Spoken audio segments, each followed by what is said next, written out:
What's up, AfterBuzzers? We are doing Raw Tejas style tonight, straight from the University of Texas. We've got an extraordinary debut, some interesting hotel action, and so much more, so stick around. You're tuning into the destination for TV superfan discussion, AfterBuzz TV. And now, let the buzz begin.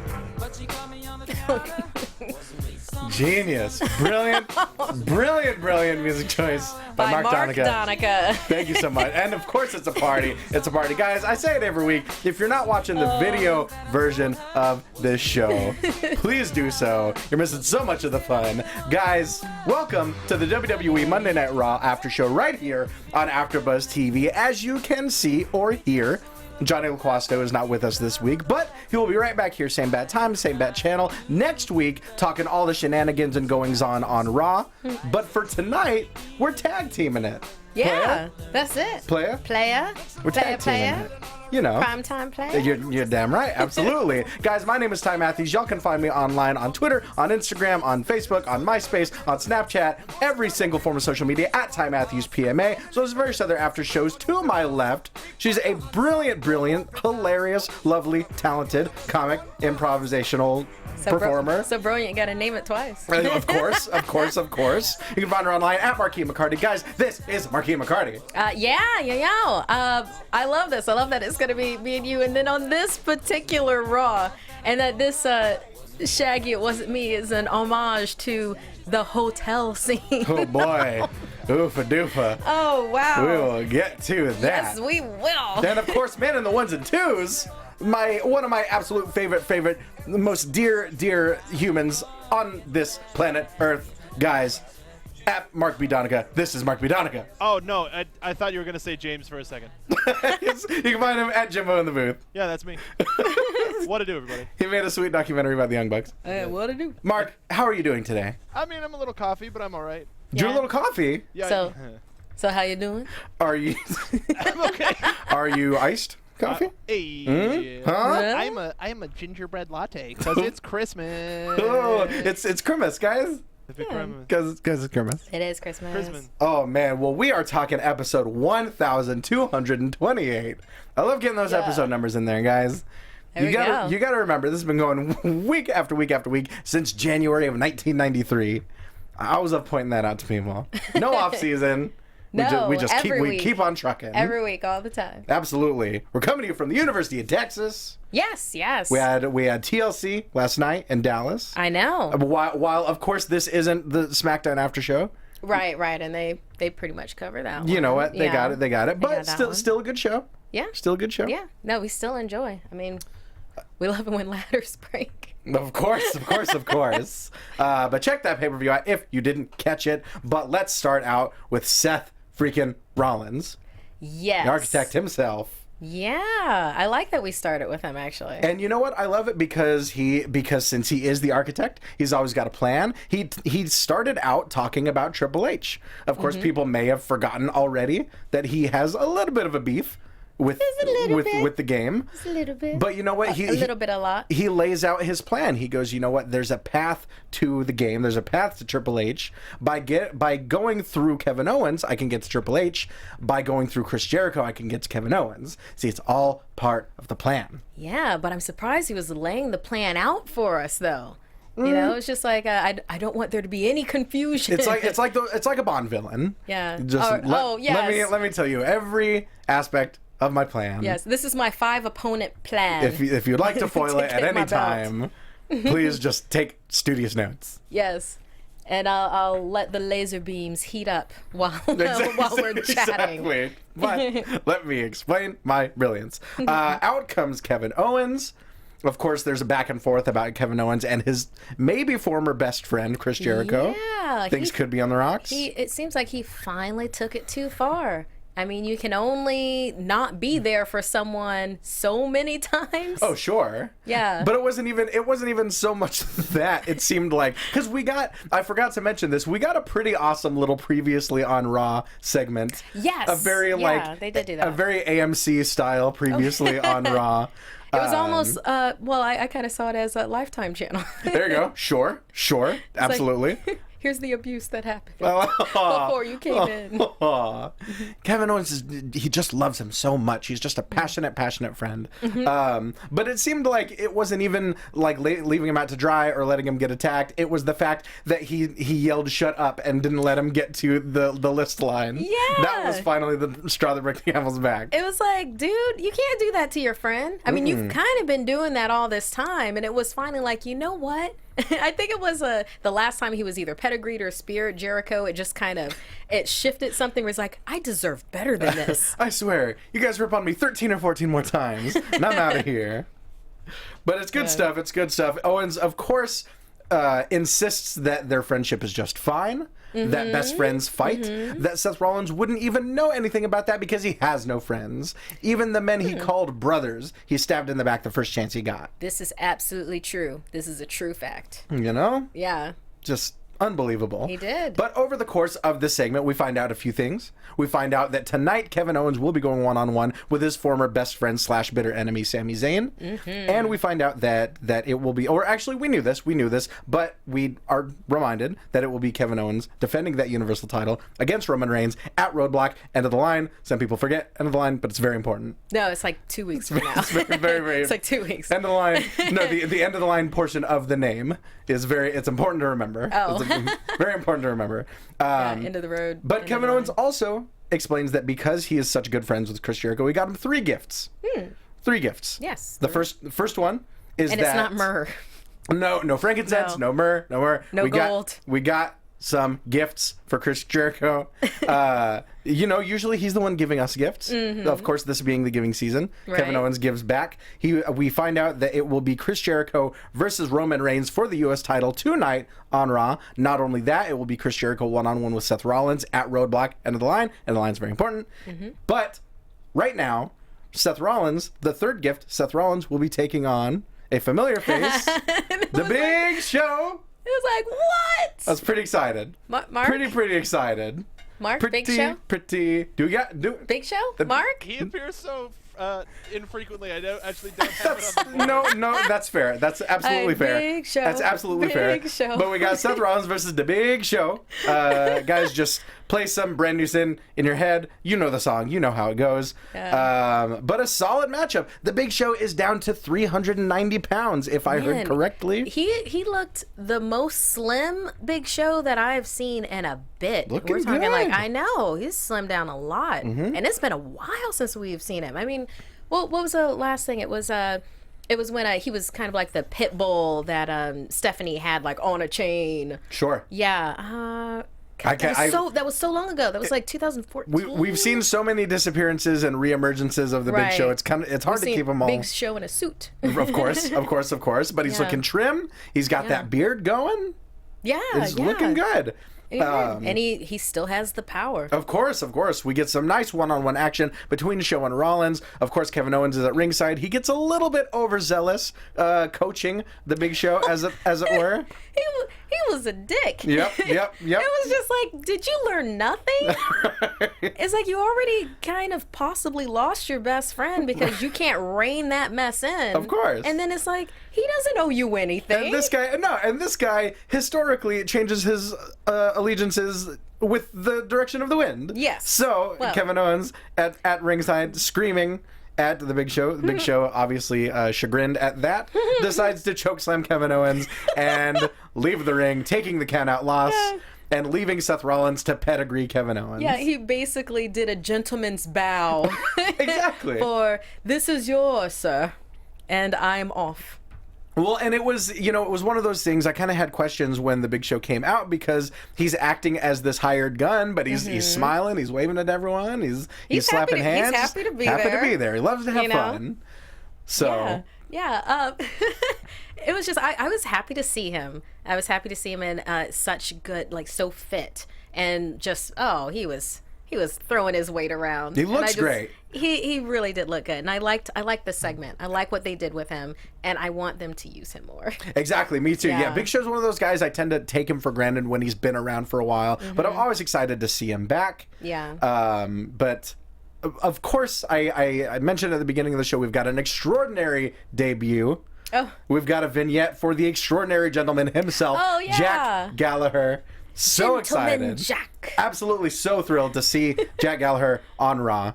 What are your thoughts on Jack Gallaher and what we saw? Well, I'm a big fan of the headbutt. I mean, Of course. I'm a big fan of that. I'm a big fan of I love the package that they had for him. You know, it's like, yes, do that. He's got some flash, some pizzazz. Yes, exactly. You know? And he's quite the gentleman. He's a good sport. He's a dashing gentleman. He's a good sport. He's making his one-on-one debut against Ariya Daivari. We've seen this match. We saw this match last week. If you saw the debut, the premiere of 205 Live, saw this matchup. But I love the kind of clash of styles. You know, Ariya Daivari. Yeah, it's different. Ariya Daivari is kind of as classic of a heel as they've got in the Cruiserweight division right now. Yeah, and he's not afraid to tussle. Exactly. He'll get down and dirty. We'll get to the tussling. We'll get to the tussling later. But Ariya Daivari, very just, hard hitting brawler, perfect foil for Jack Gallagher's kind of World of Sport inspired technical style. Yeah, it was like the Wicked and the Divine. I like that. Yeah. I like that. Jack Gallaher, he's got that style. It's so smooth seeing everything that he does. Like sometimes the stuff that he does, it's so complex. It reminds me, if you guys don't know of Johnny Saint, Johnny Saint was an incredible, still is an incredible, he's still around, World of Sport competitor in the 60s and 70s. And the stuff that he did, even back then, was so smooth and flawless. Like you had to rewind it to be like, okay, wait, what did he just do? Because he would just spin around, and before you knew it, his opponent was kind of tied up on the mat. Be like, well, look at you. Right, exactly. Like oil on water, smooth. Exactly. Yeah. But of course, we see Jack Gallaher hit that headbutt you were talking about, blast Daivari with a running drop kick in the corner for the win in his debut. There we go. go. Yeah, interesting that you didn't have Big Show's music, but you have Gentleman Jack. I thought I had Big Show. I'm very much okay with this. This is incredible. And we even got the it's a party. It is a gentlemanly party. Got the colors of the Union Jack going. Of course. Nice, Mark. After the match, being the sportsman that he is, he attempts to offer his hand in sportsmanship, and Daivari is having none of it. Goes after that leg. Of course. So we may be seeing the makings of a rivalry here, a grudge. Yeah, I think it would be mostly on Daivari's side though, because I don't see Gentleman Jack holding a grudge. I don't know. I don't know. I mean, I'm looking forward to seeing more, but it just kind of seems like, okay, I'll give you that one. I don't know if he'll just that one. But if you affront me again, sir. I don't know if he's that much of a gentleman. Like it's in his name. Like he'll take a loss without complaining. That's one thing. He's not gonna let homeboy just destroy his knee after the match and not say anything. Ooh, he's no pushover. Then I like this. He's Jack Gallaher. Jack Gallaher is actually an MMA fighter as well. You can see. He's so small. You can look up some of his cage fights online. He's got that. I'm gonna have to. He's got that guillotine choke. I'm going to have to. We saw him bust that out against Fabian Eichner in the CWC. A well-rounded athlete. Can't say enough nice things about Jack Gallaher, but let's move on. Yes. Backstage, we've got Kevin Owens and Mick Foley backstage. Kevin Owens is not happy. No. Not happy. He just ate a choke slam, ate a pedigree. He is not in a great mood. And he is not happy about having to face Sami Zayn later on tonight. No, he was pretty opinionated about it. It was like, well, karma's a bee, dude. Yeah. Yep. Yeah, it's about that time. That time to come back around. Exactly. He confronts Mick Foley, tells him that if Stephanie was here, none of this would be happening. But, of course, Stephanie is not here. Because that always works to say that. Exactly. Stephanie is not here, so it is happening. And that's like if Mom was here, she'd let me. Exactly. That's exactly right. Mom said I could. It's fine. Like, yes, I believe you. But later, after he finishes this confrontation, he runs into his maybe former best friend once again, Chris Jericho. And I loved this. This was rough. I loved this. This was so awkward. I know it was hard. That's what it was. It was just like, oh man, what Jericho? Yeah. Oh, dude, all the feels. We've been there. Chris Jericho's not happy about it. He does not care about the gifts that Kevin Owens got him.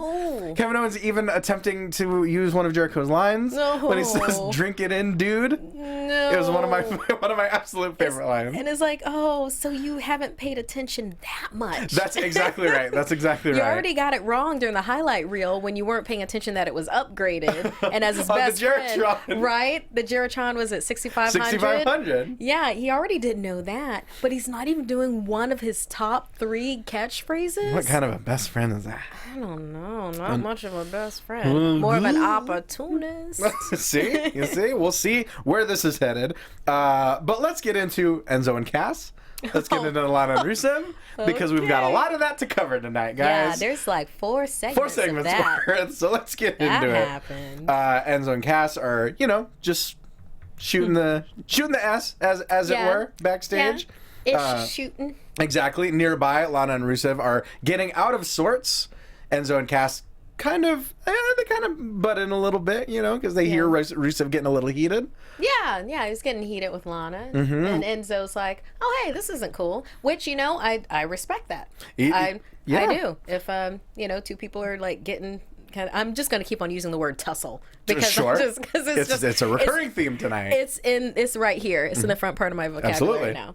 They're getting to tussling. It's not good to just wait for someone to hit someone else. It's like, diffuse it. Exactly. He saw something and he said something. Yeah. But Rusev was not happy with that. Tells him to mind his own business. Lana defends them. Rusev calls her pathetic. And in response, she takes off her wedding ring, throws it on the ground. Yeah. Yikers. And then Rusev's like, ugh. He storms off, and Enzo, of course, speaking of opportunists, how you doing? Says, "You dropped this. How are you doing?" It's not even how you doing. How are you doing? It's an important distinction to make. Yes. But there's so much more of that story to mine later on. Let's get to Sami Zayn versus Kevin Owens. Yes, there's a lot of unpacking. Of course, a lot of unpacking to do. Yes. But this match, Sami Zayn versus Kevin Owens, it would be redundant to call it awesome because it always is when these two guys are involved. We see a series of tornado DDTs from Sami Zayn. Oh, yeah, a whole bunch of crazy suplexes. It was nice. What'd you think? I it's been a while since we've seen the two of them in the ring together, so it was like meeting a familiar old friend. Sure. It's like, hey, I'm glad we met at the same place for coffee. Exactly. I enjoyed this. I enjoyed this match, and I particularly enjoyed the ending. Absolutely. We saw several exploders. We saw half and half suplexes. Saw blue thunder bombs all over the place, but ultimately, it was Kevin Owens catching Sami Zayn with the pop-up powerbomb for the hard-fought victory. Yes. Awesome stuff. Yeah. And then he just collapsed. He was like, KO just collapsed on top of Zayn. Like, exactly. And that's all I had. Right, exactly. That's it. He was like, why didn't Jericho? Right. Where are you? I would have had a little bit left to give, but I had to use it all. Exactly.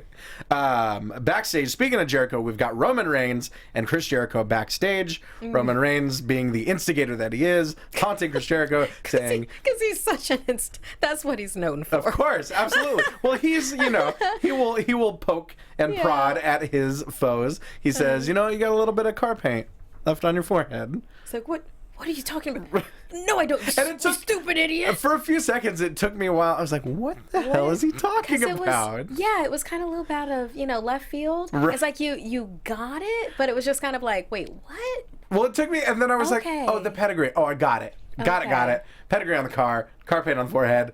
I'm right there with you, Roman. Yeah. I got it. I mean, I totally got it. I mean, it was better than him showing up with, I don't know, a friendship bracelet and being like, did you drop this? Like, no. That would be kind of par for the course for Roman maybe like a year and a half ago, something like that. Like when we were out of those woods. True. Oh, man. But you know what? YTJ insistent that he's going to take that U.S. title tonight. So we'll see later on. Also backstage, we've got Sasha Banks with Charlie. An awesome, loved this interview. Oh, yeah. We're talking about how Sasha obviously became a 3-time women's champion last week in the main event on Raw. But Charlie brings up a tweet that Charlotte had posted saying iron sharpens iron. And even, I love moments like this because even dropping the pretense of everything else, it's real. There's a sincerity to it. Yeah. She's saying, we bring the best out of each other, and that's also what Sasha kind of echoed. Yeah. But iron sharpens iron. An appropriate choice of words. Yes, and I didn't even catch on to it even when they said that. Right. It wasn't until absolutely they said what it was. But picking up on that, Sasha Banks makes the challenge for Roadblock end of the line. It will be a 30-minute Iron Man match for the Women's Championship. And of course, we know how good the Iron Man match was between Bayley and Charlotte in NXT. So this will absolutely be impressive. Oh, I am so glad that they did this. I mean, on the one hand, I want to see some other interactions. Sure. You know, I mean, but they really do bring out the best out of each absolutely. other. And I would be A-okay with it being that 30-minute match, and then they move on to something else. Exactly. It's like, okay, yeah, do that. Don't actually kill each other. and that is every time they up the stakes, every time there's a new stipulation, gets a little bit more worrisome. Man, that bank statement on the handrail, you are kidding me. You know? I like that knee action right before too. Oh God, just Yes. flurry of knees, absolutely. Yes. Let's see. Next up, we've got the new Cruiserweight champion. And yes, AJ 0314 Iron Woman. Well, they bill it as an Iron Man match, so take it up with them. We are simply the messengers. Yeah, choose the best. They bill it as an Iron Man match so that it stands on the same level as the men. Exactly, so it's exactly. Not a different level. They stand on their own alongside the Iron Man matches of old. I used to do the same thing, but I agree with their terminology. It's Iron Man in terms of mankind. Yes, and eventually Iron Match. And that's the name of the match. Exactly. It's literally, it's just, the name of the match, so that matches like Brett and Shawn and Kurt and Brock can be spoken about in the same breath as Sasha and Bayley and Sasha and Charlotte. But next up, we've got the brand new Cruiserweight champion, the outlandish Rich Swann. Oh, I liked what they did here. Absolutely. Do you mean in terms of the video package? Yes. Definitely. Yes. I feel like we've been asking for this for definitely. a few weeks now, where we wanted to know more about Rich Swann, then be like, hey, he's an entertainer. He likes to move. Right. Look at him move. Right. Look at him dance. And exactly, because I think we've been just frustrated in that, of course he's entertaining, and of course his being a showman is one facet. He's on the WWE. Of course he's an entertaining performer. Exactly. But what's so much more interesting than that, and what we learned from this package, is that he is that way for a reason. The depth to his character is the fact that he has overcome so much. The death of both of his parents at a very, very young age. The fact that he has to be this entertaining and have this much fun just to get past what he's been through. Yeah, I mean, that's that comes from that got me, because Sure. I don't know what it's like to be without my parents, I'm not looking forward to that day. Right. And to have that happen at such a young age, and then for it to be that his reaction to that is to then try to bring positivity and joy and like this performance aspect out to the world. It's like, dude, you're better than I am. Right. Hands down. I mean, I don't know how I would be, but I don't think I would be that way. And that's exactly. And the fact that we can mine this much discussion out of it is so much more interesting than like, oh, he's doing the beat it dance. Cool. It's like, look at him go. Right. But yeah, awesome stuff. Rich Swann taking on the first Cruiserweight champion, TJ Perkins. What did you think of this match? I liked it. Had a little bit of camaraderie going on there. Sure. Like in it, and I enjoyed that. I enjoyed that it had levels. I mean, all of the I wanted to call it the 205 matches. Right. Basically. Yeah, all of the Cruiserweight matches. I mean, they're athletes. It is well done. They do the work and they do it well. And lately we've been able to get like story going on with that, particularly with Brian Kendrick reign, and now we have a Rich Swann reign, and it seems like, I know, just because that was the first match underneath it, and it was so entertaining to watch. You know, it wasn't just the moves, it was also that camaraderie aspect, while with under Brian Kendrick, it seemed like it was a bit more sleazy weaselly. And I don't just mean his matches, I mean like the other matches like underneath that reign. So I don't know if that might, who the champion is, might color the rest of the matches.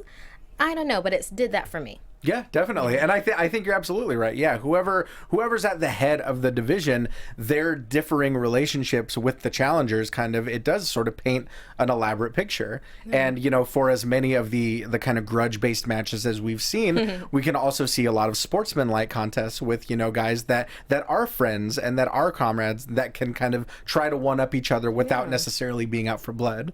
We saw the dabbing, the war of dabbing. Yeah. But it was awesome stuff. Eventually, Rich Swann catches T.J. Perkins coming off of a springboard with that back hook kick. Is it the rich kick? Mark, is that what it's called?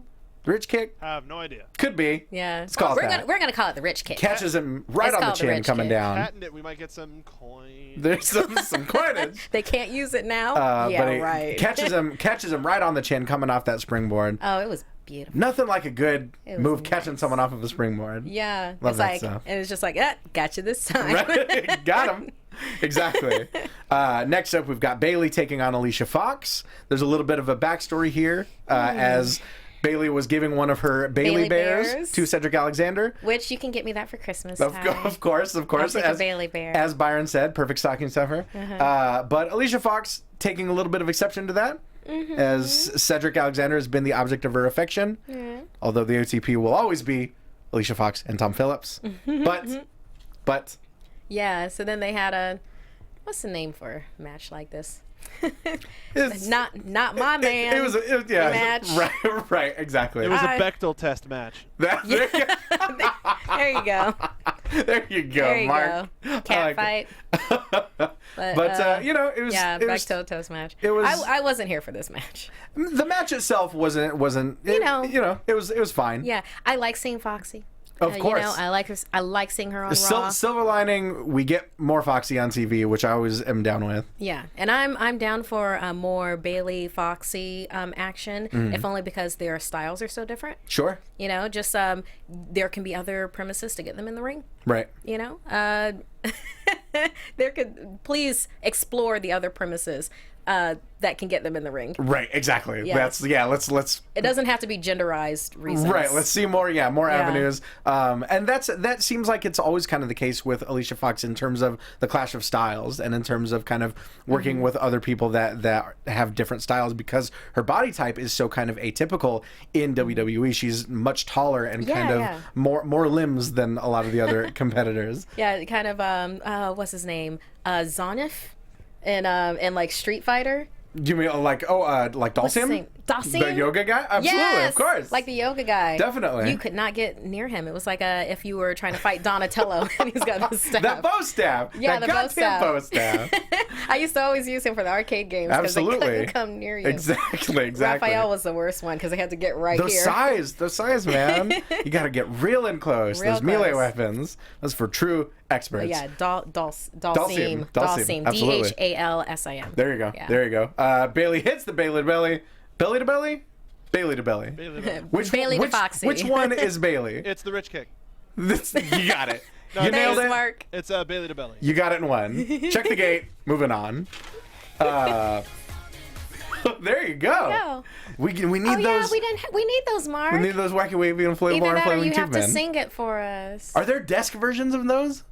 I mean, how much money you got? Man, That's not something we'll put on the old budget. let's make that happen. Now we've got more Enzo and Cass coming up. Enzo segment 2. Enzo is smitten at this point, as he tends to be. Bada boom. Cass tries to warn him that it may not be the greatest idea, but of course Enzo gets a selfie from Lana along with a hotel room number, and he is on one. Yeah, and he's like, okay. Yep. Okay. But wait, all right. There's Enzo. more. Yes, there's more. So after Enzo excitedly shuffles off to meet a married woman. To meet a married woman, it's totally fine. Totally fine. It's whatever. It's fine. Right. Rusev comes searching for Lana, runs into Big Cass. They have a little tussle. They tussle. They verbally tussle a little bit. Yes. There's some verbal tussling. And Rusev does not believe that Cass doesn't know where his wife is. So he's going to go to McFoley and he's going to demand a match for tonight. Yeah. So that's that. Yeah, sounds about right. It sounds like the sequence of events that should happen. Sure. Well, let's talk about the tussle in Texas, guys. Yes, Tessa. The tussle in Texas. We see Titus O'Neil bandying about backstage, handing out these flyers for. It seems like his new gimmick now is that he's a fight promoter. Like he's kind of his own Don King. He has a very impressive scarf. That scarf is no joke. That was a nice scarf. Oh boy, he is giving Y2J a run for his money. I know they've got a strong scarf game. Of course. But we've got the tussle in Texas. Texas's own Mark Henry, the world's strongest man, taking on Titus O'Neil. The tussle is short-lived, guys. Titus throws up the horns and then points them down to insult those local sports fans, like those villains like to do. Yes. And eats a world's strongest slam for his efforts. That was the tussle in Texas. And that was the tussle in Texas. There we go. I like it. See, now, I don't know. Do you know about the Tuesday in Texas? No. So, is that like Taco Tuesday? So this Tuesday in Texas was an event that WWE put on back in, I think, 91. Oh, okay. When they were experimenting, like, hey, before my time. Maybe people will buy a pay-per-view on a Tuesday.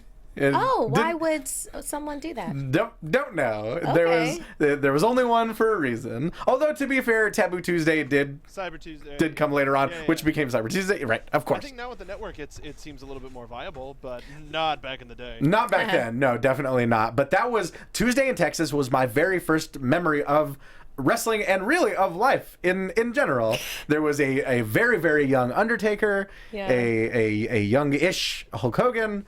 Lots of good stuff. I believe a tombstone onto a chair. It was very, very good stuff. It was it was ruthless for its time. Nice. But that was Tuesday in Texas. That reminded me a little bit of the tussle in Texas. Of course, once again, very short-lived. But you know what? I hope we see more of these. I really liked this. I like this aspect of the Titus character. I like the buildup of it. I like that he's got all these different jobs. Didn't he go from wasn't he selling watches or something before? No, that was the Shining Stars, I think. No, they're selling timeshares. But weren't they also sharing also selling watches? Because I thought they were just trying to make them general con men. I know that he had like Titus brand. Was it clothing then that he had? What was he selling? Might have been. Was it ties? Just like his personal brand, wasn't it? He was just trying to. He was selling an experience. He was selling his own face. Yeah, is what it was. Okay. Yeah. Because I think so he doesn't actually have a product. No, I think the Shining Stars were more like the guys with like the watches on the inside of their jacket. Exactly. And so they went to Kinko's and got some really glossy brochures. Get them glossies. That's the thing about Titus is he's just selling the little plastic things on the end of shoelaces. I think those eyelets. And it's working out really well for him. It's working out really well. Oh, man. He invented Post-its. Yes, he invented Post-its. He's got the new pet rock. But we need more Titus brand. That's, or like a Titus as a chia pet. Titus head. But that would, if it were a chia pet, it would be Pancake Patterson. If it had the afro. Oh, that'd be or you can get little huggable pets, call it like a little farm animals, the Titus O'Squeal. Oh boy. Okay. Oh Jesus. Or he could host his own game show, Titus Deal or No Deal. Oh no. Oh, this man! If we can make this a recurring segment. Wait, he sells breakfast cereals. It's called Titus Oatmeal. Oh, that's really good. One. All right, let's go out on that because that one's really, really good. Let's see. Lord. Enzo, once again, segment 3 runs into Ric Flair backstage, coming out of his limo. We've got basically the original Certified G. Yeah. Yes. Meeting the current. Oh yes. You know.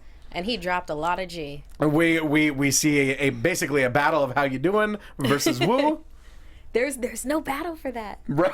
There's no battle. How you wooing? There you go. There you go, Mark. But Enzo's waiting for his Uber to once again take him to the hotel of this married woman, but that's neither here nor there. Yeah. Ric Flair, as Zeno Hour says, it's a trap. It's a trap. It's very Admiral Akbar would have been welcome on the show tonight.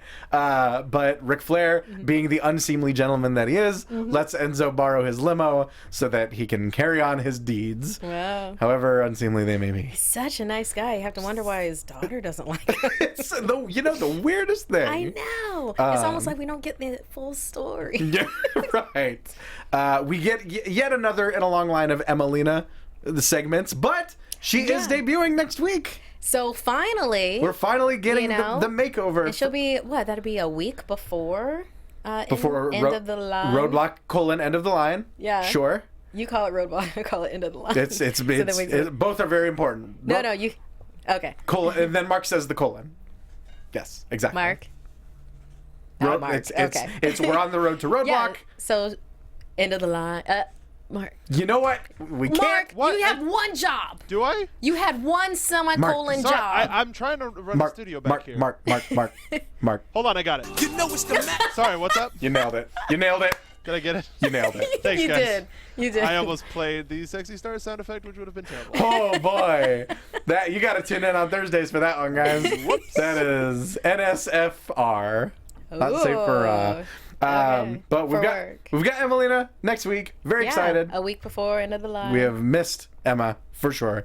And we'll see exactly who Emelina will be. Right? You know, there's a lot of social media. We at least know that much. Yeah, and there's been a lot of momentum for it. You know, this has kind of been rolling on, so I'm interested. Sure. I want to know what happens, what goes on. Absolutely. Next up for the United States Championship, we've got Roman Reigns defending against Chris Jericho. And backstage, before the match, we get another fight between Kevin Owens and Chris Jericho, and it is just tearing my heart apart to see these two at each other's throats. Yeah. You know? Yeah. But Chris Jericho insists that he does not want, nor does he need Kevin Owens to be in his corner, and says, "Stay away from me." Yeah. Don't like it. I don't like it. Like right there, like in his face, it's like, it's over. It's like, get away from me. If this is all a ruse or all a charade, man, I don't know how I'm gonna feel. Super well done. Be like, oh, why you want to stretch my feelings like that? Right? Well, no, because I think if they're not friends, then there's no stipulation that Jericho can't be at the side of the ring. So when he does show up, he's like, I wanted to make it up to you by interfering in your match. Ah, there you go. There you go. You're a thinker, Mark Donica. Okay, chat roll. No, I didn't say eyelids. No, I was saying eyelets. Eyelets. But I see now it's aglet, Aglet. Oh, the things on the end of the shoelaces? Cool. I see. Fun fact, you just learned. But the eyelets are what you lace them through, so really, times a flat circle. All together. Exactly. The more you know. I was waiting for that one. Aglet. Mark, it came through. Yeah. We did it. What did you think of Roman Reigns? First of all, finally defending the United States title, it seems like. I know. It's like, okay, everybody else has to do it like practically every week, and you've just been cruising, dude. John Cena made a whole thing out of it every week. Yeah, I mean, finally did. He got a response. Sure. So that's always good. Sure. It doesn't matter that that's the bar where it's like. It was a response, right. It was a response. He got a response. And I think the whole main thing was the whole KO Jericho for me. Sure. It was just, I mean, decent match. Sure. Obviously, these are athletes. They're at the top of their game. They're doing the do and they're doing the work, and they are thoroughly entertaining us. Right. But I was just so about when KO showed up and did that kick, you know, Yeah. it'd be like, oh, and I wanted that to be it. I wanted Jericho to get the belt that way and then be like, no. It's like, no, I refuse. Right. And then to, I don't know, lay down in the ring. Interesting. Okay. I wanted it to be like that, but I understand that's a little bit more story oriented than it would be match oriented. Right. But I would have enjoyed something like that, where he's like, no, I refuse. Absolutely, yeah. And then see where we go with that. Right. Yeah. Apparently, the last time Roman Reigns defended the U.S. Championship was against Chris Jericho. That makes sense. Okay. Sure. After Hell in a Cell. Right. Oh, okay. Right. All right. So that was October? Hell in a Cell was October, right? Yeah. So many pay-per-views. I know. There's so many now. There's quite a bit. Remember when there were 4? Remember? Man, back in the day. 4. Eventually, we see Roman Reigns right under a leapfrog into a spear to retain that title. But it's good stuff. I always love the work they do together. Jericho going ham like he doesn't know how old he is. It's good stuff. Yeah. No, he's timeless. Right. It's just like he's Jericho. I mean, he comes up with organic catchphrases that we want to print on a T-shirt the next day. Oh, for sure. Yeah. I'm sure we've said it before. There's a portrait of Chris Jericho aging in an attic somewhere. You know. Yeah. You know. That's a Dorian Gray reference. There you go. Yeah. We're getting literary tonight on Raw. You're going to get your reading on. Absolutely. Don't Google it. Read it. Speaking of literary brilliance, let's talk some more Enzo and Cass, some more Lana and Rusev, because this is an ongoing saga.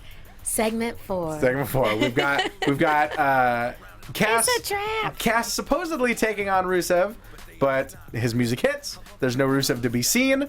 He grabs the timekeeper's phone from ringside. He's like, oh, calls. this isn't good. He calls Enzo, which takes us like seamlessly. Yeah, and can I say real quick, it's great that he has Enzo's cell phone number memorized. Oh, you know. I don't have anyone's cell phone number memorized. Exactly. I think I only have my own number memorized. That's about it. It's like me, my parents, my brother. I know those. Right. If you don't have, yeah, exactly. Everybody else speed dial. If it's not a blood relative, chances are you don't know that number by heart. But he calls Enzo. It takes us so cinematically into Enzo's world. He's at Meanwhile, in another part of Austin, Texas. Exactly. Enzo's at in that voice. Enzo's at Lana's hotel. He comes up to the door. He starts to have second thoughts. And you know what? I've got to say, as much shade as we're throwing this whole saga, I did at least like that it made Enzo a little bit less despicable than I think he's been. He hasn't been that despicable. Oh, he's absolutely been gross. He's been like that chihuahua that doesn't know better. Except chihuahuas are innocent animals, and this is a full-grown human man. That is true. That is a true fact. He's been, don't get me wrong, I love me some Enzo, but his actions have been a little bit gross. He's been dipping below the line. Exactly. Of good taste. But to his character's credit, I suppose, he starts having second thoughts. You know, this is a bad idea. Yeah, I did find these segments entertaining, if long. Sure. Yeah, Definitely. They just needed to cut some of that fat out. Right, exactly. Get on with it, exactly. Lana invites him in. He insists that it's a bad idea and that he has to go, but Lana just will not be refused. Yeah. With it. Yes. There's a red satin robe and champagne's involved and She's strawberries. She's tearing his shirt off and demanding Rock that he and roll made her do demanding it. that he drop his pants. Yeah, and then she says something in Russian. And He's like, that's not good. He's like, "What'd you say?" And then Yep. If only we could have gotten his music like somehow in scene. Like if she hits if she's let me put on some mood music, hits a button, then it's Rusev's theme. Or it's like a slow jam version of it. oh wow. Like a smooth jazz Kenny G version. That has to exist somewhere. It will now. Oh man, it would be. It's like the safer Rule 34. It's like if a wrestling theme exists, there has to be a smooth jazz version of it. There you go. Guys, don't Google Rule It's like 34 if you don't know. A careless whisper version of There you Rusev's go. music. God damn it, I had it ready too. Oh, the sexy Careless sax man. Whisper? The sexy sax man. Yeah, I had it ready. But Amazing. Yeah. Amazing. Yeah. But hit the sexy sax man whenever you want. Rusev obviously does not take kindly to Enzo's hijinks. No. And beats the holy hell out of him. Hotel room match.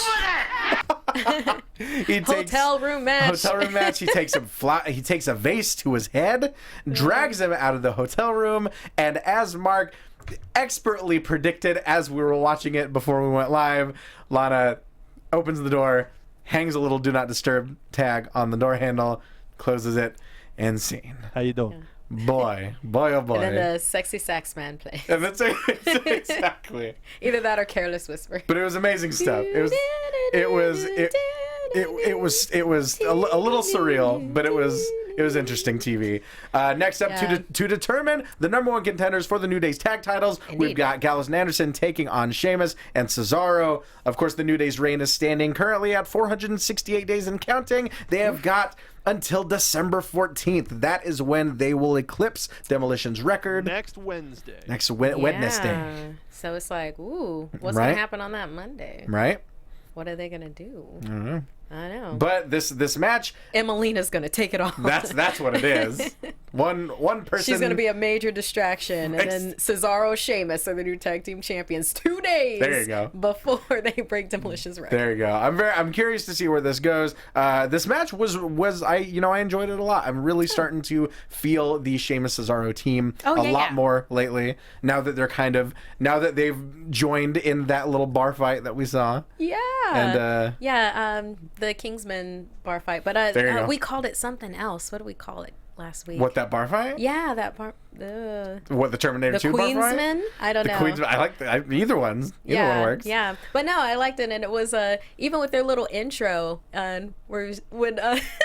whenever Sheamus came out before Cesaro was like, oh no, now he stood there, he's like, what are you doing, man? It's a little bit more playful. It's a little bit more playful now. Like, what are you doing? Stealing each other's accessories, and I like it. You know what? I like it. I can dig it. Yeah. But it's can you dig it? It's a hard.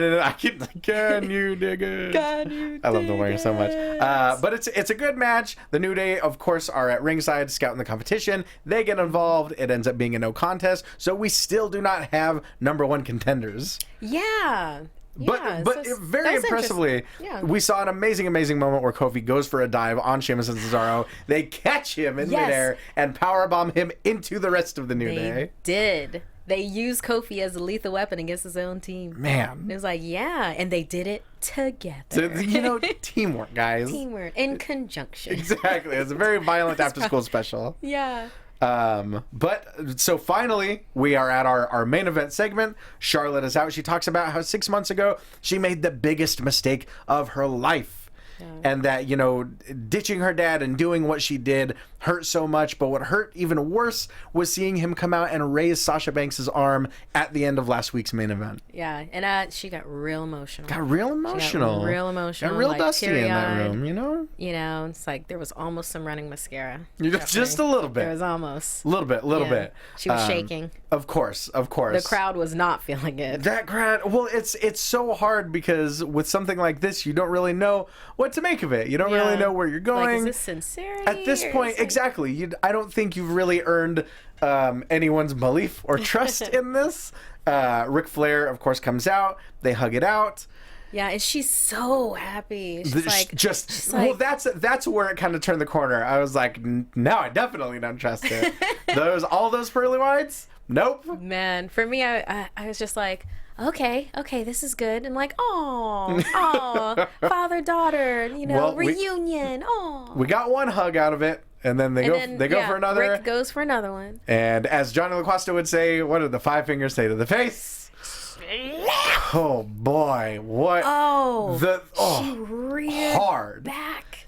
And broke the sound barrier on his face. Like, hit him in the temple of all places, really. Just clobbered him. Knocked him into the corner. Put him on his ass in the corner, really. Knocked him into next week, let's be honest. If we're being real, for sure. He's going to be tasting her nail polish for, like, at least 2 days. Right. And the heel work that she's doing is absolutely incredible.